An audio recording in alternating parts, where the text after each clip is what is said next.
Bambi. It can't be Bambi. Prim scolded herself in her mind. Why couldn't she get this woman out of her head? She remembered every detail, every mannerism by heart. The woman liked to sit up straight, tilt her head when hearing a favorite song, had a slight, constant smile, and would tuck her hair behind her ears. Prim had recorded everything about Bambi in her memory. This was the woman she always thought about, and sometimes saw in her dreams. She had no way out. Prim? A voice pulled her from her thoughts. Prim realized Gorya had been trying to get her attention. Gorya. So, what's the decision? Gorya asked again, her face full of curiosity. Prim sat frozen, confused by the question. She had only brought her face close, about to whisper in her ear. I need to use the restroom for a moment.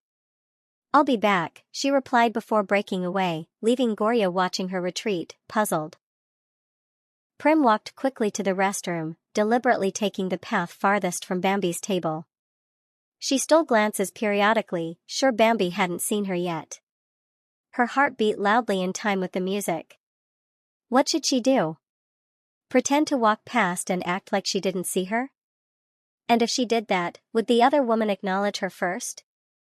If she didn't do anything, how would she feel? Angry? Sad? And what if it was the opposite? If she went over, would Bambi be happy to see her? And if she was happy, what would Prim say next? And if she wasn't? If Bambi showed she didn't want to see her, could Prim handle those feelings? Prim could only stand and watch the woman who sat playing on her phone like she was waiting for someone. Bambi was sitting alone, but her posture didn't seem like she intended to be there by herself. Prim also knew Bambi well. She wasn't someone who enjoyed being alone that much. This woman liked evening lights, the smell of food, soft beds, and the sound of laughter. But the people sharing those things weren't Prim. Prim took a deep breath for courage. Prim stood still. That group was probably Bambi's friends, but Prim didn't know them, and had never met them. Maybe they were new friends she'd gotten close to after breaking up with her. This was the reality Prim had to accept. What happened between her and Bambi was long over. And now, Bambi had become a stranger she didn't know. Bambi had a new world, one she was no longer a part of. Prim stood still, absorbing and understanding this new reality. What was she doing? Demanding the woman to keep a promise to spend every birthday together, when she knew deep down she was the only one still clinging to it? How utterly foolish. Prim cursed herself inwardly before turning towards the restroom and heading straight in. She stopped in front of the sink, turned on the tap, and began washing her hands listlessly.